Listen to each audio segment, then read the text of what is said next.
Episode की शुरुआत में जीफी कहती है कि आखिरकार मैंने कर दिखाया और मैं पास हो गई। फिर वो लूशेंग से कहती है कि तुमने मुझे बहुत अच्छा सिखाया। और फिर लूशेंग कहता है कि मैंने कहा था ना, ये इतना ज़्यादा मुश्किल नहीं है। गंजा बोलता है कि आपको बहुत बहुत कॉन्ग्रेट्स और अपना जो टेस्ट है उसे पास करने के लिए। और हमने खासकर मिस्टर लूशेंग आपके लिए एक डिनर का आयोजन किया है, क्योंकि हमें अपनी जो सिटी है उसका एक 4th लेवल का जो मास्टर है वो मिल चुका है। और एक 4th लेवल के मास्टर के जन्म के दिन हम एक डिनर आयोजित करते हैं और वो आपके ही सम्मान में होगा। लूशन कहता है कि नहीं, इसकी कोई ज़रूरत नहीं है। और फिर वो दोनों, टकलू और जीफी दोनों एक साथ उसे मनाने लगते हैं। फिर लूशन कहता है ठीक है, मैं वहाँ पर पहुँच जाऊँगा। और फिर जो टकलू होता है वो कहता है कि आप हमारे जो होटल है, हमारे ही जो एसोसिएशन का होटल है उसमें जाकर आराम कीजिए और शाम को हम मिलेंगे। और फिर जीफी कहती है कि इस काम को मुझे दे दीजिए, लूशेंग को छोड़ने का और यहाँ पर पहुँचाने का, क्योंकि मेरे पास कार है और मैं इसे पहुँचा सकती हूँ और छोड़ भी सकती हूँ बहुत जल्दी। देखते हैं जीफी की आलीशान सी मलूक सी गाड़ी को। और फिर वहाँ पर लूशेंग टकलू से कहता है कि अब हम शाम को मिलेंगे पार्टी में, उस बैंक्वेट में, और बाय आपको। और फिर वो वहाँ से निकल जाते हैं अपनी गाड़ी में। और फिर जो जीफी है वो कहती है कि ये कितना ज़्यादा ऑर्डिनरी सा लगता है, बेसिक से लग सकता है ये ऑर्डिनरी, पर कौन जाने कि ये एक 4th लेवल का मास्टर है जो कि सबको हिला के रख सकता है। और जो यहाँ के डोंगनिंग प्रोविंस के बॉस है, यानी कि जियांग है, टकलू जियांग, वो भी इसके सामने कुछ भी नहीं है। और ये एक मास्टर जितना ताकतवर है या फिर उससे भी ज़्यादा। ये कितना ज़्यादा यंग और उसी के साथ हैंडसम भी है। और उसी के साथ साथ इसकी जो फिज़ीक है और जो इसका फिगर है वो भी बहुत ज़्यादा ही बढ़िया है। और वहीं पर दूसरी अब हमारी जनरेशन है जो कि बेकार से लोगों को, फालतू से लोगों को अपना आइडल मान लेते हैं, शिट और गार्बेज जैसे लोगों को। और जैसे ही वो अपनी नज़र घुमाती है जीफी, तो वो देखती है लूशेंग उसे देख रहा होता है और वो बहुत ज़्यादा हैरान हो जाती है, क्या लूशेंग उसे देख रहा है, मुझे देख रहा है। और फिर वो कहती है नहीं, आखिर इसका मतलब क्या हो सकता है। और फिर वो हैरान हो जाती है, घबरा जाती है, कहती है नहीं, ये नहीं हो सकता। हाँ, पर ये पॉसिबल भी है कि मैं बहुत ज़्यादा गुड लुकिंग भी हूँ, इतनी ज़्यादा बुरी भी नहीं, और उसी के साथ मैं मलूक हूँ, जिसकी वजह से मैं एक रॉयल लेडी की तरह लगती हूँ। और ये तो जन्मों जन्मों का साथ है, एक रॉयल लेडी के साथ एक उसका पालतू पिल्ला हो, और ये बहुत बढ़िया रिश्ता एक तरह का। जीफी इस बात को सोचती होगी।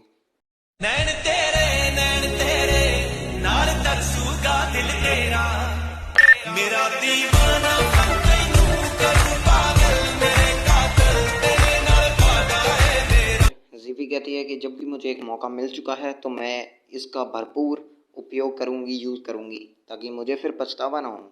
हम देखते हैं जीफी उस कार को मतलब चीता बना देती है, बहुत तेज़ी से ही भगा रही होती है। चीता यूँ ही थोड़ी कह देते हैं भाई इसे। और फिर वो जैसे ही कार को रोकती है, फिर वो कहती है कि लूशेंग, हम अपनी डेस्टिनेशन तक पहुंच चुके हैं। फिर लूशेंग कहता है थैंक यू तुम्हारा बहुत बहुत, और अब तुम यहाँ से अकेले ही भाग जाओ, यहाँ से निकलो यहाँ से। और फिर वो कहती है भाग जाओ, निकल जाओ, क्यों?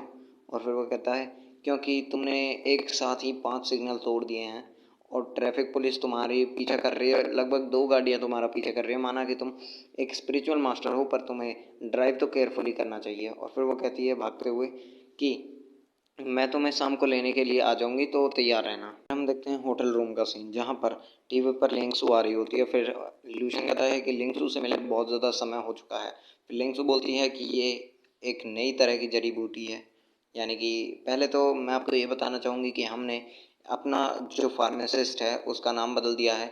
अब ये बन चुका है लिन शैंग फार्मासिस्ट। अब हम आपको इंट्रोड्यूस करने वाले हैं एक नए तरह का ड्रग, यानी कि पोशन मान सकते हैं, जो कि बहुत ज़्यादा ताकतवर है। और ये पूरी दुनिया को, मार्शल आर्ट की दुनिया को बदल कर रख देगा। इसमें इतनी ज़्यादा ताकतवर है, और जो टॉनिक्स होते हैं उनको एक नया शेप देगा। ये क्वेश्चन कर रहा है कि उसने मुझसे एक बार पूछा था कि नहीं नाम बदलने के बारे में, पर छोड़ दो इसको, क्योंकि सबसे ज़्यादा बड़ा होल्डर तो मैं ही हूँ, शेयर होल्डर। मेरे पास 90% के शेयर्स हैं, और लगता है कि गलती मेरी है क्योंकि मैंने उसके फ़ोन्स नहीं उठाए थे। और चलो अब चलते हैं अपने सपने में, चलते हैं सपने वाली दुनिया में चलते हैं, ताकि मैं देख सकूं कि ये लिंग शैंग फार्मासिस्ट कितना ज़्यादा डेवलप कर सकता है। उसके बाद जो लू शैंग होता है वो अपने ड्रीम वर्ल्ड में पहुंच जाता है, और उसके बाद वो लिंगशू की प्रोफाइल को खोलता है, जहाँ पर वो कहता है अच्छा, तो जो लिंगशू है वो अभी भी कुछ चीज़ों के लिए कैपेबल है, और मैंने शायद गलत नहीं गेस किया है। और ये एकदम इम्प्रेसिव है। और फिर उसकी नज़र पर्सनल इन्फॉर्मेशन पे जाती है जहाँ पर उसका नाम होता है लूशेंग का, और वो बहुत ज़्यादा हैरान हो जाता है, क्या 2 वाइफ्स, और क्या डोंगक्विन के कम नहीं थी, इसके साथ जो लिंक्स हुए वो भी हो गई, आखिर फ्यूचर में मैं कैसे तरह का इंसान था। फिर लूशेंग अपने आप को शांत करते हुए कहता है कि चलो बुरा मत मानो, बुरा मत मानो, क्योंकि अभी भी सब कुछ चेंज हो सकता है, ये एक तरह का इल्यूजन है और अभी भी मेरे पास बहुत सारा समय है। और फिर वो कहता है सिस्टम से लूशेंग कि सिस्टम अब मुझे लिंग मोशू की डिटेल्स दिखाओ। और फिर सिस्टम कहता है कि आपके पास अभी तक इतनी ज़्यादा क्वालिफिकेशन नहीं है कि आप लेवल 5 या फिर उससे ऊपर वाली चीज़ों को देख सके या फिर जान सके। फिर लूशेंग कहता है हैरान होकर कि ऐसा लगता है कि जो मेरी लो ग्रेड की मेडिसिन थी वो अब लेवल 5 पर पहुंच चुकी है, और इसी के साथ मैंने कोई गलती नहीं की उसको बनाकर, और जो फ्यूचर है उसमें मुझे और ज़्यादा ऐसी चीज़ों को बनाना पड़ेगा, क्योंकि जो एक लो ग्रेड का टॉनिक था वो आगे जाके 5 लेवल का टॉनिक बन चुका है, क्योंकि लोगों ने आगे वाली फ्यूचर ने उन पर रिसर्च करना शुरू कर दिया था, और हो सकता है कि मैं 10,000 साल और ज़्यादा आगे की चीज़ों को बना सकूं, और मेरे लिए और ज़्यादा अच्छा रहेगा कि मैं ऐसी ही चीज़ें फ्यूचर की 10,000 साल पुरानी पीछे वाली को लेकर आगे जाऊं, और उसके बाद वो 20,000 साल पुरानी हो जाएगी भाई, इतना ज़्यादा खतरनाक, और मैं हो सकता हूँ कि एक नया लेवल खोज निकालूं। फिर लूशियन कहता है क्या मेरी इस मेडिसिन से फ्यूचर की तबाही पर कुछ असर पड़ा था, और सिस्टम मुझे जल्दी से इस दुनिया की हिस्ट्री को दिखाओ। हाँ, लगता है कि ये जो मेरी मेडिसिन है इसने सच में काम किया है, और जो ह्यूमन रेस है फ्यूचर की वो अब 10 साल और जी पाएगी इससे, क्योंकि जैसा कि इस सिस्टम ने मुझे बताया है कि वो लोग 10 साल ज़्यादा जी पाते हैं पहले से मेरी मेडिसिन की वजह से। सोल्यूशन कहता है कि जो मैंने पहले जो ये स्किल्स दिखाई थी ये तो जब भी बहुत ज़्यादा कम लो लेवल की थी, और वहीं पर अगर मैं अपनी जो ये 11th लेवल की स्किल्स हैं इनको लेके आऊँ तो क्या दुनिया की जो ये फेथ है ये चेंज हो पाएगी?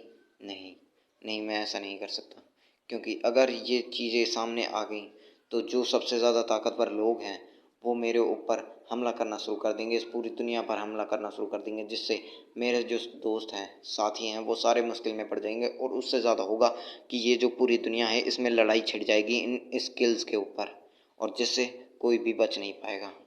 इसीलिए मुझे बहुत ज़्यादा ताकतवर बनना होगा, और इतना ज़्यादा ताकतवर बनना होगा कि मैं इतना ज़्यादा ऊंचाई पर पहुंच जाऊं जहां पर कोई मेरे सामने अपना सर उठाने की कोशिश ना करे और मुझे प्रवोक करने की कोशिश ना करे, जिससे अब ये पूरी ह्यूमन रेस की जो उम्मीदें हैं वो मेरे हाथों में हैं, और मुझे जब तक के लिए इन स्किल्स को बचा कर रखना होगा, और जब मैं उस ताकत को हासिल कर लूँगा तब मैं धीरे धीरे धीरे नई नई स्किल्स को लाऊंगा, जिससे ये ह्यूमन रेस और ज़्यादा ताकतवर बन जाएगी। इस ह्यूमन रेस को ऐसी ताकत चाहिए, ऐसा गाइड चाहिए जो कि इसे ताकतवर बना सके, ऐसा गाइड जो कि इन्हें और ज़्यादा ऊंचाइयों पर पहुंचा सके, और वो गाइड और कोई नहीं, सिर्फ मैं हूँ। अगले सीन में हमें शाम का सीन दिखाया जाता है जहाँ पर लूशेंग बैंक्वेट के लिए तैयार हो रहा होता है, और फिर वो कहता है कि अब मुझको जो लैंग्सो है उसके पास कॉल या फिर मैसेज कर लेना चाहिए कि कल मैं वापस आ रहा हूँ, और वो सारा सामान जो भी मुझे मेडिसिन को तैयार करने के लिए चाहिए उसे प्रिपेयर कर लेगी, और फिर वैसा ही ठीक मैसेज वो कर देता है लैंग्सो को। फिर लैंग्सो कहती है कि तुमने जैसे ही अपना मुंह खोला और मैसेज करना शुरू किया, तुम्हें सबसे पहली चीज़ जो याद आई वो ये मेडिसिन्स थे, और तुम अब मुझसे बोल रहे हो मेडिसिन्स की सारी चीज़ों को तैयार करने के लिए। आखिर तुम कैसे इंसान हो? तुम्हें अपनी कंपनी की भी ज़रा सी भी इज्जत नहीं है या फिर परवाह नहीं है? तुम्हें पता भी है मैंने कितनी मेहनत की है? और उसके बाद लूशेंग गेट के पास जाकर खड़ा हो जाता है, और उसके बाद गेट खुलता है और हम वहाँ पर देखते हैं ज़ीफ़ी को, और ज़ीफ़ी बोलती है कि लूशेंग सर, मैं आपको यहाँ पर लेने के लिए आई हूँ क्योंकि जो बैंक्वेट है वो तैयार हो चुका है, शुरू हो चुका है। और फिर लूशेंग कहता है ठीक है तो हम वहाँ पर ही चलते हैं। फिर ज़ीफ़ी कहती है कि ये कितना ज़्यादा हैंडसम मौसम लग रहा है, और फिर वो सब बैंक्वेट में आ जाते हैं जहाँ पर लूशेंग कहता है क्या ये सिर्फ एक छोटा सा डिनर नहीं था, आखिर इतने सारे लोग यहाँ पर क्या कर रहे हैं? फिर सिफी कहती है कि जो ये ओल्ड जियांग है, यानी कि गंजा टकला है, तो वो बहुत ज़्यादा बड़ी हस्ती है, और ये लियांचेंग सिटी का बहुत पावरफुल आदमी है जिसका इन्फ्लुएंस पूरे शहर में है, तो आखिर इसके कहने पर कोई आता क्यों नहीं? लूशियन कहता है कि ठीक है, तो आज के दिन वो ओल्ड जियांग कुछ भी कर सकता है, क्योंकि कल मैं यहाँ से कुछ भी हो जाए यहाँ से चला ही जाऊँगा। फिर हम वहाँ पर ओल्ड जियांग को देखते हैं, जो कि जैसे कोई लड़की बोल रही होती है कि मिस्टर जियांग, क्या आप हमसे झूठ बोल रहे हैं? आखिर कोई इंसान इतना ज़्यादा मिस्टीरियस कैसे हो सकता है? फिर ओल्ड जियांग यानी कि टकला कहता है कि अगर मैं अपनी आँखों से उसे नहीं देखता तो मैं शायद यही मानता। और फिर वहाँ पर हम डैन डैन को और उसकी बहन को देखते हैं, जहाँ पर उसकी बहन कहती है कि ये कोई सिंपल बैंक्वेट नहीं है, क्योंकि यहाँ पर तुम्हें पूरे लियांचैंग सिटी के सबसे ज़्यादा नामचीन लोगों को देखने के लिए मिलेगा। और यहाँ पर ये जो बैंक्वेट है ये ऑर्गेनाइज की है जो स्पिरिचुअल माइंड मास्टर के एसोसिएशन के हेड है यानी कि प्रेसिडेंट है, उन्होंने ये आयोजित की है और उनके जितना ताकतवर यहाँ पर कोई नहीं है। फिर युआन बोलती है कि यहाँ पर हमें एंट्री इस वजह से मिल पाई है क्योंकि हमारे जो संबंध है यानी कि मिस्टर जियांग के साथ वो बहुत ज़्यादा ही अच्छे हैं, जो कि इस पार्टी के ऑर्गेनाइज़र हैं। युआन कहती है कि मैं तुम्हें ये बता देती हूँ कि जो मेंटलिस्ट होते हैं वो आम वॉरियर से बहुत ज़्यादा ही कीमती होते हैं। फिर डैंडन बोलती है, लूशेंग ने पिछली बार मुझसे बोला था कि वो जो ये मेंटलिस्ट एसोसिएशन है यानी कि स्पिरिचुअल मास्टर एसोसिएशन है, वहाँ पर ज़रूर से आएगा। और फिर वो अपनी बहन से युआन से कहती है कि युआन, क्या तुम मेरी मदद कर सकते हो यहाँ पर लूशेंग को ढूंढने में, उसका नाम ऑर्गेनाइज करने में? युआन कहती है कि हाँ, मुझे याद आया, यहाँ पर वुई हुई ने मुझसे बोला था कि यहाँ पर कोई लूशेंग नाम का लड़का है जिसके साथ तुम प्यार में गिर चुके हो और वहाँ पर तुम उससे मिले थे जब तुम सफ़र पे थे, और वो एक हाई स्कूल का सिर्फ एक छोटा सा बच्चा है। क्या हुआ, उसके पास थोड़ा छोटा मोटा सा बैकग्राउंड है और उसके जो ताल्लुकात है वो भी है मिलिट्री रीजन के साथ। तो क्या हुआ? फिर युआन कहती है, डैन डैन, आखिर तुम मुझसे कहना क्या चाहते हो? और वैसे भी मुझे कोई भी ऑब्जेक्शन नहीं है, तुम किसी के साथ भी प्यार में गिर सकते हो, पर जब वो कॉलेज में हो, कॉलेज में किसी के साथ भी गिर सकते हो, पर मानो या ना मानो एंड में तुम्हारा ब्रेकअप हो ही जाता है। और अगर तुम इंसेनली तुम लव में फॉल हो चुके हो, गिर चुके हो, तो फिर तुम्हारा मैं कुछ भी नहीं कर सकती, वो भी एक हाई स्कूल के बच्चे के साथ। और फिर डैन डैन बोलती है कि वो एक आम सा हाई स्कूलर नहीं है। और फिर युआन कहती है कि क्या वो एक हाई स्कूलर नहीं है? वैसे भी छोड़ो, क्योंकि मुझे उस लूशेंग की किस्से कहानियों को सुनने का कोई भी शौक नहीं है और मैं वैसे बहुत ज़्यादा लेज़ी हूँ। डैन डैन कहती है कि हाँ, ये बात सच है कि जब से लूशेंग और हम अलग अलग हुए हैं तब से मैं इसी लियांचैंग सिटी में हूँ और उसका इंतज़ार कर रही हूँ, और अब तक उसने मेरे एक भी मैसेज का रिप्लाई नहीं किया है और सारे वो अनरीड पड़े हैं, उसने देखे भी नहीं हैं। और ऐसा है क्या सच में कि लूशेंग के दिल में मेरे लिए कोई भी जगह नहीं है?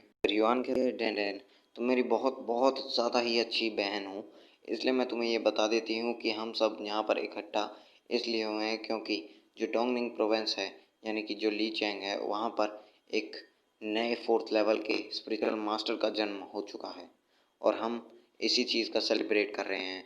और मैंने सही कहा, एक फोर्थ लेवल का मास्टर। और उस मास्टर की ताकत इतनी ज़्यादा है कि वो पूरे डोंगनिंग प्रोविंस को 3 बार हिला सकता है। फिर डैन डैन कहती है, क्या वो सच में एक फोर्थ लेवल का स्पिरिचुअल मास्टर है इतनी ज़्यादा यंग एज में? युआन कहती है कि जैसी कि मिस्टर जियांग की उम्र है, वैसे लगता है कि वो आदमी कुछ ज़्यादा यंग तो नहीं होगा, पर थोड़ा बहुत हो सकता है। पर देखो, आज के दिन यहाँ पर इतनी सारी वुमेन्स, यहाँ तक कि 40 साल की औरतें भी इकट्ठा हुई हैं यहाँ पर। डैन डैन कहती है, शायद से ये लूशेंग नहीं हो सकता। और फिर वहाँ पर युआन चिल्लाकर बोलती है, आखिर तुम्हें हुआ क्या है? और अभी तक तुम उस कॉलेज के स्कूल के स्टूडेंट के बारे में क्यों सोच रही हो? हमारे पास और भी काम है और हमें इस अपॉर्चुनिटी का फ़ायदा उठाना चाहिए और इस मौके का फ़ायदा उठाना चाहिए हजरत। युआन कहती है, हे टेन टेन, मैं तुमसे बात कर रही हूँ, आखिर तुम देख कहाँ पर रहे हो? और फिर वो वहाँ पर पीछे देखती है कि और कहती है कि क्या ये लूशेंग है? फिर हम देखते हैं लूशेंग जो कि बिन बुलाए मेहमानों की तरह खड़ा होता है बुरी तरह से, और फिर वो भी किसी को देखकर हाथ हिलाता है। और फिर डैन डैन वहाँ से भागते हुए कहती है कि ये तो लूशेंग है। और फिर उसकी बहन कहती है, आखिर तुम कहाँ पर जा रहे हो? फिर डैन डैन इतने में लूशेंग बोलने ही वाली होती है। फिर वो देखती है ज़ीफ़ी को, जो कि लूशेंग के साथ खा रही होती है, और लूशेंग इस बात से बिल्कुल भी खुश नहीं होता। फिर कैमरामैन, स्पॉटलाइट जल्दी से लगाओ, आखिर आखिर ये लड़की कौन है? और इस बात पर यहाँ